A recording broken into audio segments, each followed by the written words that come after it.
تو اگر آپ میتھ آف انڈیپینڈنس کو اور دی گریٹ ٹریجڈی کو پڑھ لیں تو آپ کو پتہ چلے گا کہ پاکستان دراصل جو ہے وہ کچھ سامراجی طاقتوں کی سازشوں سے توڑا گیا. اور ایک اور کام کرے, ایک نظریہ ضرورت کا بانی ایک جج تھا, اس کا نام تھا جسٹس منیر, اس کی بھی ایک کتاب ہے فرام جناح ٹو ضیاء. وہ جسٹس منیر 1962 میں ایوب خان کا وزیر قانون تھا. تو جسٹس منیر جو ہے انہوں نے یہ اپنی کتاب میں لکھا ہے کہ ایوب خان نے 1962 میں ان کو بلا کر یہ کہا کہ یہ بنگالیوں سے جان چھڑائیں, 1962 میں. تو ایوب خان نے اس کو کہا کہ ان سے بات چیت کرو, یا ہمارے سے علیحدہ ہو جائیں یا ہمارے سے کنفیڈریشن کر لیں. تو جسٹس منیر نے اپنی کتاب میں لکھا کہ میں نے ایک بنگالی ممبر تھے اسمبلی کے رمیز الدین صاحب, ان سے میں نے باقاعدہ مذاکرات کیے کہ یار تم یا کنفیڈریشن بنا لو یا ہم سے علیحدہ ہو جاؤ. تو اب جسٹس منیر نے اپنی اس کتاب میں لکھا ہے کہ رمیز الدین صاحب نے مجھے پوچھا کہ میجورٹی میں کون ہے, بنگالی میجورٹی میں ہے یا تم پنجابی میجورٹی میں ہو, کیونکہ وہ ویسٹ پاکستان کو پنجابی کہتے تھے. تو جسٹس منیر نے کہا کہ آپ میجورٹی میں ہیں. تو اس نے کہا okay, if we are majority we are Pakistan, تم نے پاکستان میں رہنا ہے تو رہو, نہیں رہنا تو تم ہم سے علیحدہ ہو جاؤ. تو 1962 میں پاکستان کے فوجی صدر ایوب خان نے اپنے وزیر قانون کے ذریعے پاکستان کو توڑنے کے لیے مذاکرات کیے بنگالیوں کے ساتھ. بنگالیوں نے کہا ہم نے پاکستان نہیں توڑنا, تم نے توڑنا ہے تو توڑ دو. لیکن افسوس کی بات یہ ہے کہ اب وہ کتاب تھی جو فرام جناح ٹو ضیاء, اس پہ ضیاء الحق نے پابندی لگا دی, لیکن اب تو پابندی نہیں ہے. تو میں بار بار اس کتاب کا ذکر کرتا ہوں, لیکن ہمارے جو لیڈر ہیں بڑے بڑے, ایون پیپلز پارٹی کے لیڈر جو ہیں, ان کو 2-3 کو تو میں نے خود کتاب دی. میں نے کہا یار یہ کتاب لو, پڑھو, جا کے اسمبلی میں تقریر کرو. پڑھتے ہی نہیں, یہ ایک شکوہ ہے. اچھا, اب اس کے بعد پھر بھٹو صاحب کی حکومت ختم ہوگی 77 میں. تو جیل میں انہوں نے جو کتاب لکھی, 2 کتابیں لکھی. ایک اف آئی ایم اسیسینیٹڈ, جس سے آپ سب واقف ہیں, میرا خیال ہے کہ آپ سب واقف ہوں گے, ٹھیک ہے. لیکن ایک اور بھی کتاب ہے, وہ بھی جیل میں لکھی, اس سے آپ میں سے بہت کم لوگ واقف ہیں. وہ کتاب تھی ریومر اینڈ ریئلٹی, افواہ اور حقیقت. یہ کتاب صرف 1 دفعہ شائع ہوئی, صرف 1 دفعہ. اور جب 1 دفعہ شائع ہوئی تو پیپلز پارٹی کی قیادت سے کہا گیا کہ اگر آپ نے یہ کتاب دوبارہ شائع کی تو دوبارہ کبھی نہ سوچنا کہ تم حکومت میں آؤ گے. اور پھر وہ کتاب دوبارہ شائع نہیں ہوئی, کیونکہ اس کتاب میں بھٹو صاحب نے کچھ ایسے انکشافات کیے تھے اور کچھ ایسی حقائق سے پردہ اٹھا دیا تھا کہ جس سے آج بھی اگر آپ 2020 میں وہ کتاب پڑھیں تو آپ کو پتہ چلے گا کہ آج بھی پاکستان میں جو بہت سے واقعات ہو رہے ہیں اس کے پیچھے کون ہوتا ہے. مثلا میں اس کتاب کے حوالے سے صرف ایک چیز آپ کو بتاتا ہوں. بھٹو صاحب وزیر اعظم ہیں اور غلام مصطفیٰ جتوئی صاحب چیف منسٹر سندھ ہیں, اور کراچی سے سردار عطا اللہ مینگل کا بیٹا اسد اللہ مینگل اغوا ہوتا ہے, اور اس کے بعد اس کا کوئی پتہ نہیں ملتا. تو ایک ایوننگر جو ہے شام کا اخبار, اس کی ہیڈ لائن ہے کہ عطا اللہ مینگل کا بیٹا کراچی سے اغوا. تو بھٹو صاحب کو پتہ چلتا ہے, وہ پوچھتے ہیں چیف منسٹر سے کہ بھئی یہ عطا اللہ مینگل جو ہے اس کا بیٹا کس نے اغوا کیا ہے. تو چیف منسٹر کہتے ہیں جی کہ یہ مجھے نہیں پتا, یہ آپ ٹکا خان کو پوچھیں. ٹکا خان سے پوچھتے ہیں, ٹکا خان آرمی چیف ہے اور اگلے آرمی چیف کا اعلان ہو چکا ہے, ضیاء الحق اگلا آرمی چیف ہے, اور ٹکا خان صاحب جو ہیں اب وہ صرف چند دن کے مہمان ہیں, لیکن ابھی وہ آرمی چیف ہیں. تو ٹکا خان صاحب کو پوچھا جاتا ہے, ٹکا خان کہتے ہیں جی وہ دراصل ضیاء الحق کو جنرل رحیم الدین جو ہیں انہوں نے یہ کام کیا ہے, مجھے اس کے بارے میں نہیں پتا. تو انہوں نے کہا کہ پتہ کر کے بتاؤ. تو پتہ کر کے بتایا. تو اگلے دن 3 جرنیل پرائم منسٹر ذوالفقار علی بھٹو کے سامنے پیش ہوئے, اور انہوں نے کہا دراصل یہ جو اسد اللہ مینگل ہے یہ پاکستان دشمن سرگرمی میں ملوث تھا, آپ پریس کو یہ بتا دیں یہ افغانستان بھاگ گیا ہے. انہوں نے کہا چلے میں یہ کہہ تو دوں گا, ابھی بتاؤ کہاں ہے وہ. اب بھٹو صاحب نے لکھا ہے کہ جب میں نے پوچھا کہ ہے کہاں پہ, تو جرنیلوں نے کہا جی وہ دراصل ہمارے ایس ایس جی کے کمانڈوز تھے, تو فائرنگ کے تبادلے میں وہ مارا گیا اسد اللہ مینگل. انہوں نے کہا اچھا مارا گیا ہے تو اس کی ڈیڈ باڈی کدھر ہے؟ کہا وہ ٹھٹھا کے قریب کسی مقام پہ اس کو دفن کر دیا, ہمیں نہیں پتا کہاں ہے اس کی ڈیڈ باڈی. انہوں نے کہا وہ ایک چیف منسٹر تھا, اس کا بیٹا ہے, اس کو تم نے اٹھا کے کراچی سے اس کو قتل کر دیا اور آپ کہہ رہے ہو اس کی ڈیڈ باڈی بھی آپ کے پاس نہیں ہے, تو میں کیا جواب دوں گا؟ انہوں نے کہا بس آپ کہہ دیں وہ افغانستان بھاگ گیا. تو بھٹو صاحب کتاب میں لکھتے ہیں کہ میرے پاس کوئی راستہ نہیں تھا, میں خاموش ہو گیا. اور آخر میں جا کے انہوں نے لکھا کہ اگر اس وقت میں خاموش نہ ہوتا تو شاید آج میں خود جیل میں نہ ہوتا. لہذا اسی طرح کی بہت سی باتیں اس کتاب میں ہیں. تو وہ کتاب جو ہے وہ بین ہے, لیکن محترمہ بینظیر بھٹو نے جرأت دکھائی, ایک دفعہ وہ کتاب شائع کر دی تھی, اور اب پیپلز پارٹی کو چاہیے کہ وہ کتاب دوبارہ شائع کر دیں. اسی طرح جو اس وقت دنیا میں جو حالات و واقعات پیش آ رہے ہیں, تو وہ جو بھٹو صاحب نے جیل سے خط لکھا تھا محترمہ بینظیر بھٹو کے نام, مائی ڈیئرسٹ ڈاٹر, وہ بھی خط جو ہے وہ پیپلز پارٹی کے کارکنوں کو ضرور پڑھنا چاہیے. اس سے آپ کو پتہ چلے گا کہ آپ کے لیڈر کا ویژن کیا تھا, اور آج آپ کی پارٹی میں جو لیڈر ہیں اللہ ان کو سلامت رکھے, تو پتہ چل جائے گا کہ دونوں کی ویژن میں فرق کتنا ہے. تو ویژن بڑھا سکتے ہیں آپ لوگ اگر آپ اپنے قائد ذوالفقار علی بھٹو کی کتابیں اور ان کی جو تقریریں ہیں ان کو پڑھ لیں, اور پھر اس کے ساتھ ہی ساتھ اس کے تسلسل میں محترمہ بینظیر بھٹو کی کتاب ڈاٹر آف دی ایسٹ, اور پھر ان کی شہادت کے بعد جو کتاب شائع ہوئی ہے ریکانسیلیشن, وہ بھی آپ کو پڑھنی چاہیے. لیکن وہ جو کتاب ہے ریکانسیلیشن, اس کتاب کو پڑھ کے مجھے تو یہ احساس ہوا کہ بینظیر بھٹو تو ریکانسیلیشن چاہتی تھیں, وہ تو چاہتی تھیں کہ پاکستان میں تمام ادارے جو ہیں وہ ایک پیج پہ آ جائیں, اور انہوں نے ریکانسیلیشن کے نام پہ ڈائلاگ بھی شروع کیا, لیکن ان کے ساتھ ڈائلاگ کے نام پہ دھوکہ کیا گیا اور ان کو شہید کر دیا گیا. اب اس کتاب میں جب آپ بہت سے چیپٹر جو ہیں ان کو غور سے پڑھیں گے تو یاسین آزاد صاحب آپ کو بھی بہت سے اپنے سوالات کا جواب مل جائے گا. یہ جو انہوں نے بات کی ہے, ہو سکتا ہے آپ میرے سے اتفاق نہ کریں, لیکن جب آپ اپنے قائد ذوالفقار علی بھٹو کی خوبیاں گنواتے ہیں تو آپ کو یہ بھی سوچنا چاہیے کہ وہ اس انجام سے دو چار کیوں ہوئے. ایک تو میں نے آپ کو خود بتا دیا, انہوں نے اپنی کتاب میں اپنی غلطی کا اعتراف کیا کہ اگر وہ عطا اللہ مینگل کے بیٹے کے اغوا اور پھر اس کے قتل پر وہ خاموش نہ رہتے تو پاکستان میں جمہوریت اتنی کمزور نہ ہوتی.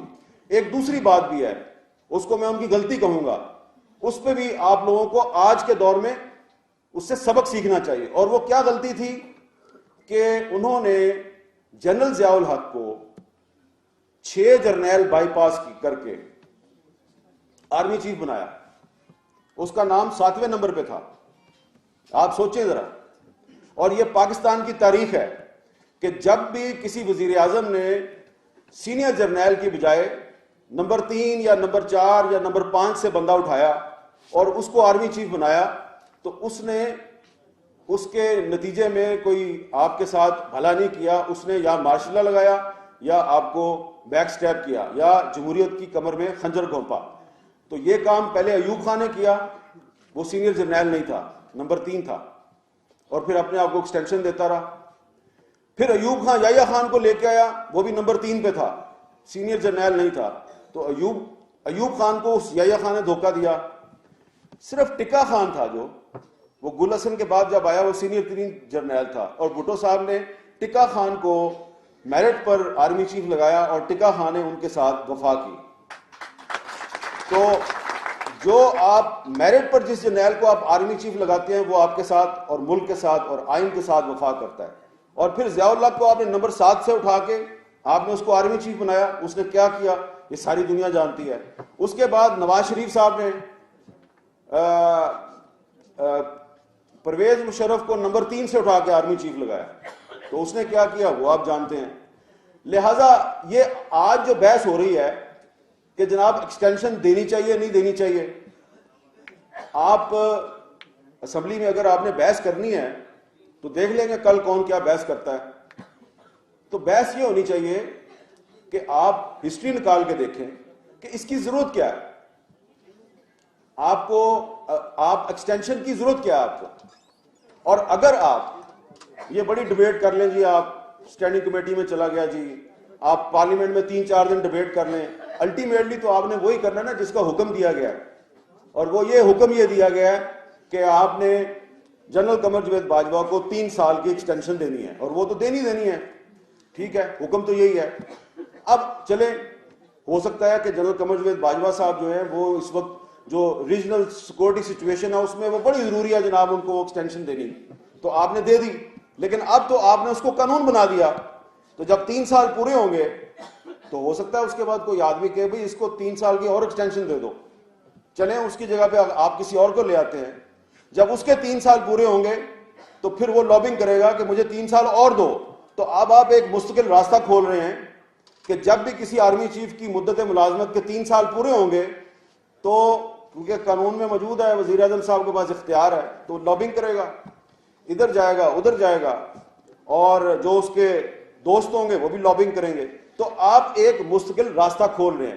جو 1973 کا آئین ہے اس کا جو آرٹیکل 243 ہے اس میں ری اپوائنٹمنٹ یا اس میں ایکسٹینشن کا کوئی ذکر نہیں ہے، لہٰذا یہ پاکستان تحریک انصاف، مسلم لیگ نون اور پاکستان پیپلز پارٹی، یہ 3 بڑی پارٹیاں ہیں، ان کو فیصلہ کرنا ہے، کرنا تو آپ نے وہی ہے جو آپ کو کہا گیا ہے، لیکن ہماری جو مؤدبانہ گزارش اور عاجزانہ رائے ہے وہ یہ ہے کہ آپ ایسا کام نہ کریں کہ آنے والے وقت میں ہر 3 سال کے بعد سازشوں کا دروازہ کھل جائے۔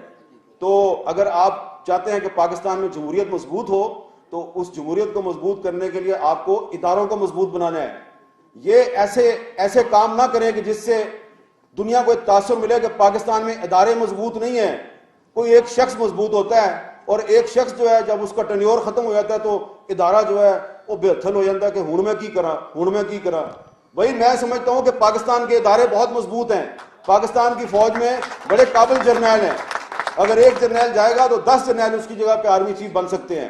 تو اگر ایک 2008 کی جو اسمبلی تھی اس میں ایک وزیر اعظم تھا یوسف رضا گیلانی، ڈسکوالیفائی کیا نا سپریم کورٹ نے، اس کی جگہ پرویز اشرف آ گیا، تو ایسا تو نہیں ہوا کہ گیلانی صاحب گئے تو اسمبلی نہیں چل سکتی، حکومت نہیں چل سکتی، پرویز اشرف آ گیا نا، اسمبلی چلی۔ پھر 2013 کی اسمبلی آئی، نواز شریف کو سپریم کورٹ نے ڈسکوالیفائی کیا، اس کی جگہ شاہد خاقان عباسی آ گیا، ادارہ چل رہا ہے۔ تو باقی ادارے بھی جو ہیں اگر ایک بندے کا ٹینیور ختم ہو گیا تو دوسرا بندہ آئے نا، ادارے کو چلنا چاہیے۔ کل سمجھ دیکھیں، جب آپ ذوالفقار علی بھٹو صاحب پہ بات کرتے ہیں تو ہمیں بہت سی چیزوں کو ذہن میں رکھنا چاہیے۔ ہمارے جو آج کل کی نوجوان نسل ہے ان کو بھٹو صاحب کے حوالے سے بہت سی چیزوں کا نہیں پتہ، اور مجھے خوشی اس بات کی ہو رہی ہے کہ عام طور پہ جب ہم اس حال میں بات چیت کرتے ہیں تو یہ جو کیمرہ مین کی لائن ہے اس کے پیچھے کوئی نہیں ہوتا، لیکن مجھے اس کے پیچھے بھی بہت سے کارکن نظر آ رہے ہیں۔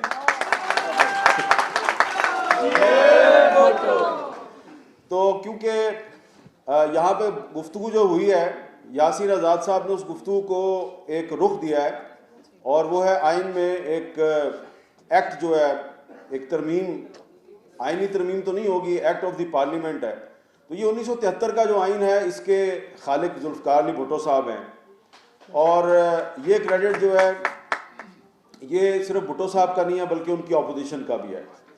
اور اس آئین میں اتنی طاقت ہے کہ اس آئین کو جنرل ضیاء الحق نے منسوخ کیا، اس آئین کو پرویز مشرف نے معطل کیا، لیکن یہ آئین بار بار بحال ہو جاتا ہے۔ یہ اس آئین کی طاقت ہے کیونکہ یہ آئین ایک عوام کی منتخب پارلیمنٹ نے بنایا تھا۔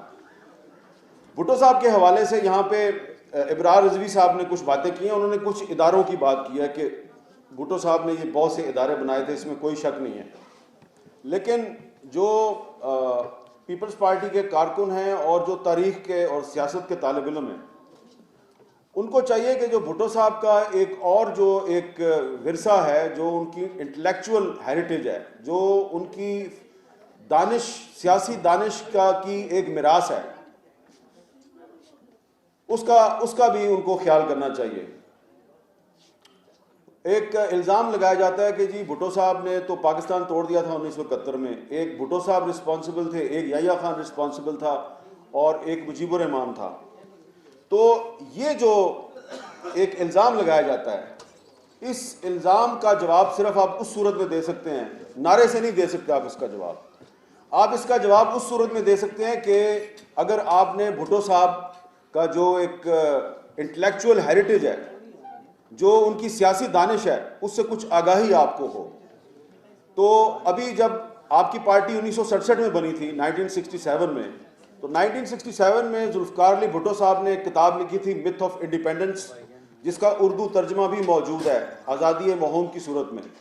اور اس میں بھٹو صاحب نے ان حالات و واقعات کا ذکر کیا تھا کہ جس کے تحت آپ 2019 اور 2020 میں دیکھ رہے ہیں کہ ہندوستان کی طرف سے کوشش کی جا رہی ہے اس خطے میں, پورے خطے کو ایک ہندو سٹیٹ, ایک جو آر ایس ایس کا نظریہ ہے اس کے مطابق ایک ہندو سٹیٹ بنانے کی کوشش ہو رہی ہے.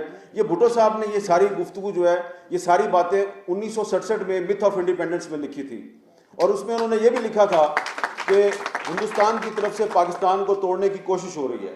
اور پھر انہوں نے ایک اور چھوٹی کتاب لکھی تھی 1970 میں, پاکستان تو 1971 میں ٹوٹا, انہوں نے 1970 میں دی گریٹ ٹریجڈی کے نام سے ایک کتاب لکھی تھی. تو اگر آپ متھ آف انڈیپینڈنس کو اور دی گریٹ ٹریجڈی کو پڑھ لیں تو آپ کو پتہ چلے گا کہ پاکستان دراصل جو ہے وہ کچھ سامراجی طاقتوں کی سازشوں سے توڑا گیا. اور ایک اور کام کریں, ایک نظریہ ضرورت کا بانی ایک جج تھا, اس کا نام تھا جسٹس منیر, اس کی بھی ایک کتاب ہے فرام جناح ٹو ضیاء. وہ جسٹس منیر 1962 میں ایوب خان کا وزیر قانون تھا. تو جسٹس منیر جو ہے انہوں نے یہ اپنی کتاب میں لکھا ہے کہ ایوب خان نے 1962 میں ان کو بلا کر یہ کہا کہ یہ بنگالیوں سے جان چھڑائیں, 1962 میں. تو ایوب خان نے اس کو کہا کہ ان سے بات چیت کرو, یا ہمارے سے علیحدہ ہو جائیں یا ہمارے سے کنفیڈریشن کر لیں. تو جسٹس منیر نے اپنی کتاب میں لکھا کہ میں نے ایک بنگالی ممبر تھے اسمبلی کے رمیز الدین صاحب, ان سے میں نے باقاعدہ مذاکرات کیے کہ یار تم یا کنفیڈریشن بنا لو یا ہم سے علیحدہ ہو جاؤ. تو اب جسٹس منیر نے اپنی اس کتاب میں لکھا کہ رمیز الدین صاحب نے مجھے پوچھا کہ میجورٹی میں کون ہے, بنگالی میجورٹی میں ہے یا تم پنجابی میجورٹی میں ہو, کیونکہ وہ ویسٹ پاکستان کو پنجابی کہتے تھے. تو جسٹس منیر نے کہا کہ آپ میجورٹی میں ہیں. تو اس نے کہا okay, if we are majority we are Pakistan, تم نے پاکستان میں رہنا ہے تو رہو, نہیں رہنا تو تم ہم سے علیحدہ ہو جاؤ. تو 1962 میں پاکستان کے فوجی صدر ایوب خان نے اپنے وزیر قانون کے ذریعے پاکستان کو توڑنے کے لیے مذاکرات کیے بنگالیوں کے ساتھ. بنگالیوں نے کہا ہم نے پاکستان نہیں توڑنا, تم نے توڑنا ہے تو توڑ دو.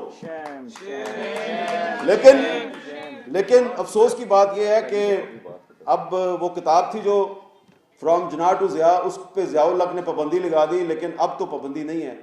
تو میں بار بار اس کتاب کا ذکر کرتا ہوں, لیکن ہمارے جو لیڈر ہیں بڑے بڑے, ایون پیپلز پارٹی کے لیڈر جو ہیں, ان کو 2-3 کو تو میں نے خود کتاب دی. میں نے کہا یار یہ کتاب لو, پڑھو, جا کے اسمبلی میں تقریر کرو. پڑھتے ہی نہیں, یہ ایک شکوہ ہے. اچھا, اب اس کے بعد پھر بھٹو صاحب کی حکومت ختم ہوگی 77 میں. تو جیل میں انہوں نے جو کتاب لکھی, 2 کتابیں لکھی. ایک اف آئی ایم اسیسینیٹڈ, جس سے آپ سب واقف ہیں, میرا خیال ہے کہ آپ سب واقف ہوں گے, ٹھیک ہے. لیکن ایک اور بھی کتاب ہے, وہ بھی جیل میں لکھی, اس سے آپ میں سے بہت کم لوگ واقف ہیں. وہ کتاب تھی ریومر اینڈ ریئلٹی, افواہ اور حقیقت. یہ کتاب صرف 1 دفعہ شائع ہوئی, صرف 1 دفعہ. اور جب 1 دفعہ شائع ہوئی تو پیپلز پارٹی کی قیادت سے کہا گیا کہ اگر آپ نے یہ کتاب دوبارہ شائع کی تو دوبارہ کبھی نہ سوچنا کہ تم حکومت میں آؤ گے. اور پھر وہ کتاب دوبارہ شائع نہیں ہوئی, کیونکہ اس کتاب میں بھٹو صاحب نے کچھ ایسے انکشافات کیے تھے اور کچھ ایسی حقائق سے پردہ اٹھا دیا تھا کہ جس سے آج بھی اگر آپ 2020 میں وہ کتاب پڑھیں تو آپ کو پتہ چلے گا کہ آج بھی پاکستان میں جو بہت سے واقعات ہو رہے ہیں اس کے پیچھے کون ہوتا ہے. مثلا میں اس کتاب کے حوالے سے صرف ایک چیز آپ کو بتاتا ہوں. بھٹو صاحب وزیر اعظم ہیں اور غلام مصطفیٰ جتوئی صاحب چیف منسٹر سندھ ہیں, اور کراچی سے سردار عطا اللہ مینگل کا بیٹا اسد اللہ مینگل اغوا ہوتا ہے, اور اس کے بعد اس کا کوئی پتہ نہیں ملتا. تو ایک ایوننگر جو ہے شام کا اخبار، اس کی ہیڈ لائن ہے کہ عطا اللہ مینگل کا بیٹا کراچی سے اغوا. تو بھٹو صاحب کو پتہ چلتا ہے، وہ پوچھتے ہیں چیف منسٹر سے کہ بھئی یہ عطا اللہ مینگل جو ہے اس کا بیٹا کس نے اغوا کیا ہے؟ تو چیف منسٹر کہتے ہیں جی کہ یہ مجھے نہیں پتا، یہ آپ ٹکا خان کو پوچھیں. ٹکا خان سے پوچھتے ہیں. ٹکا خان آرمی چیف ہے اور اگلے آرمی چیف کا اعلان ہو چکا ہے. ضیاء الحق اگلا آرمی چیف ہے اور ٹکا خان صاحب جو ہیں اب وہ صرف چند دن کے مہمان ہیں، لیکن ابھی وہ آرمی چیف ہیں. تو ٹکا خان صاحب کو پوچھا جاتا ہے. ٹکا خان کہتے ہیں جی وہ دراصل ضیاء الحق کو جنرل رحیم الدین جو ہیں انہوں نے یہ کام کیا ہے، مجھے اس کے بارے میں نہیں پتا. تو انہوں نے کہا کہ پتہ کر کے بتاؤ. تو پتہ کر کے بتایا.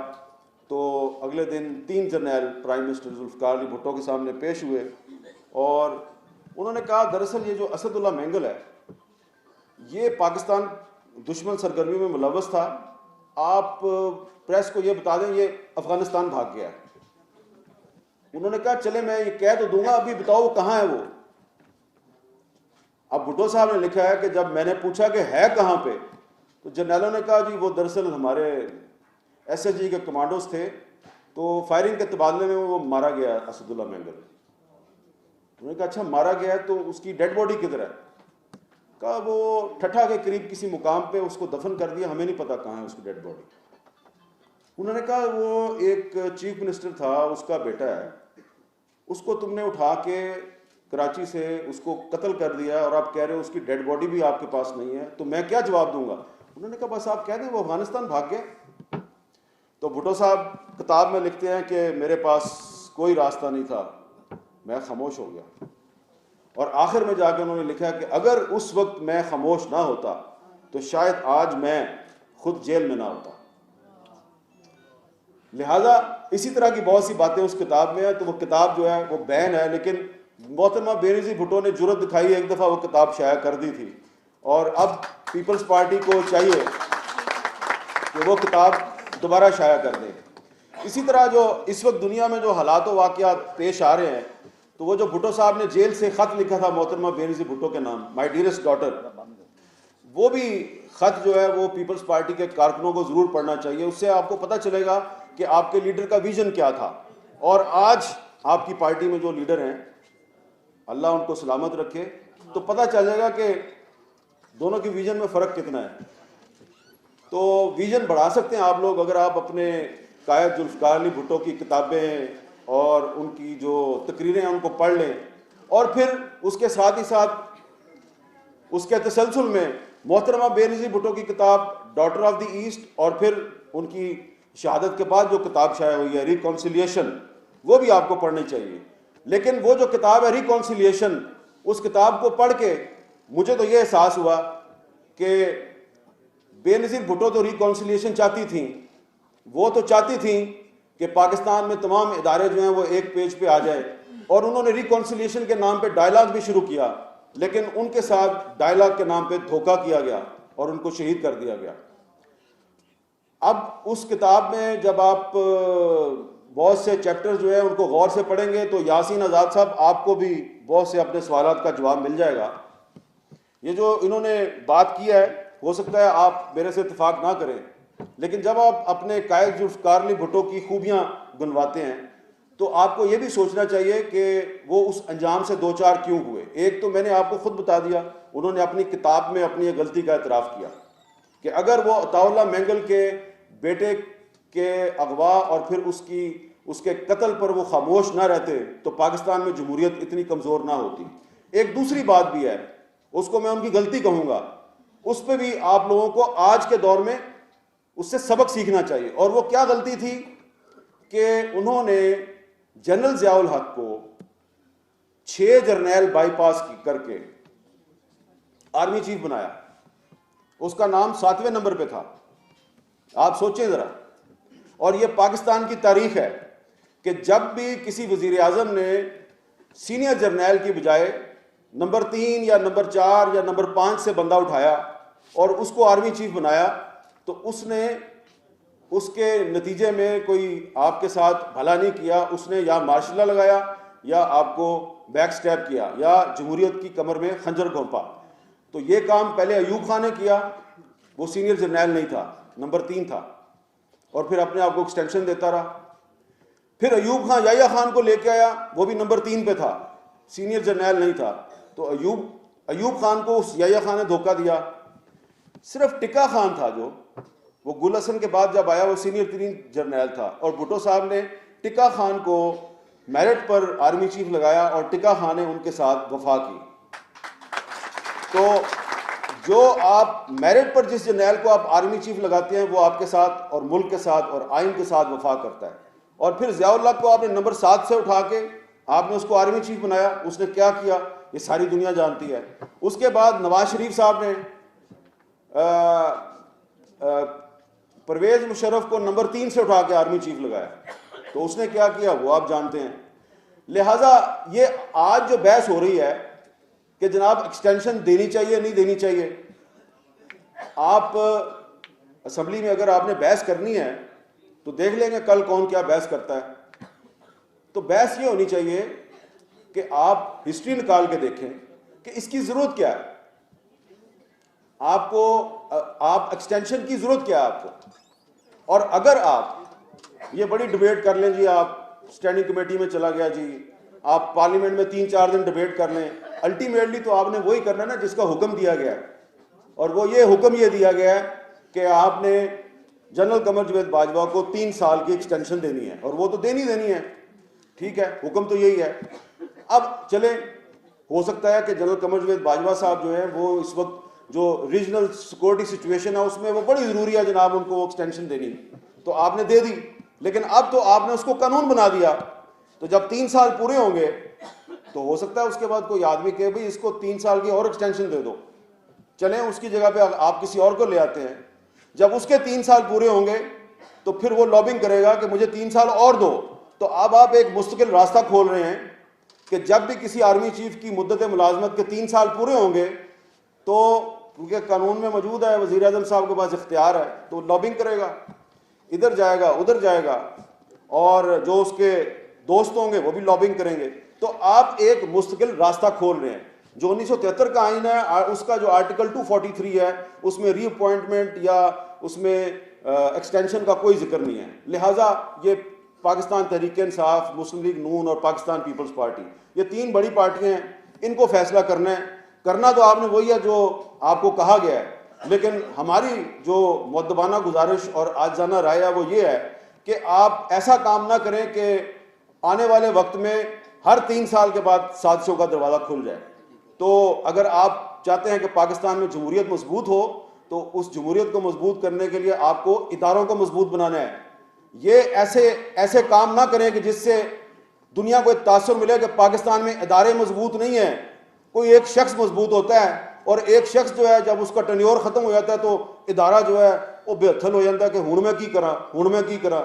بھائی میں سمجھتا ہوں کہ پاکستان کے ادارے بہت مضبوط ہیں. پاکستان کی فوج میں بڑے قابل جرنیل ہیں. اگر ایک جرنیل جائے گا تو 10 جرنیل اس کی جگہ پہ آرمی چیف بن سکتے ہیں. تو اگر ایک 2008 کی جو اسمبلی تھی اس میں ایک وزیر اعظم تھا یوسف رضا گیلانی, ڈسکوالیفائی کیا نا سپریم کورٹ نے, اس کی جگہ پرویز اشرف آ گیا. تو ایسا تو نہیں ہوا کہ گیلانی صاحب گئے تو اسمبلی نہیں چل سکتی, حکومت نہیں چل سکتی. پرویز اشرف آ گیا نا, اسمبلی چلی. پھر 2013 کی اسمبلی آئی, نواز شریف کو سپریم کورٹ نے ڈسکوالیفائی کیا, اس کی جگہ شاہد خاقان عباسی آ گیا. ادارہ چل رہا ہے. تو باقی ادارے بھی جو ہیں اگر ایک بندے کا ٹینیور ختم ہو گیا تو دوسرا بندہ آئے نا, ادارے کو چلنا چاہیے. گل سمجھ آ گئی؟ بہت بہت شکریہ. روزنامہ قدرت کی ویڈیو دیکھنے کے لیے ابھی یوٹیوب چینل پر سبسکرائب کریں اور بیل آئیکن پر بھی کلک کریں.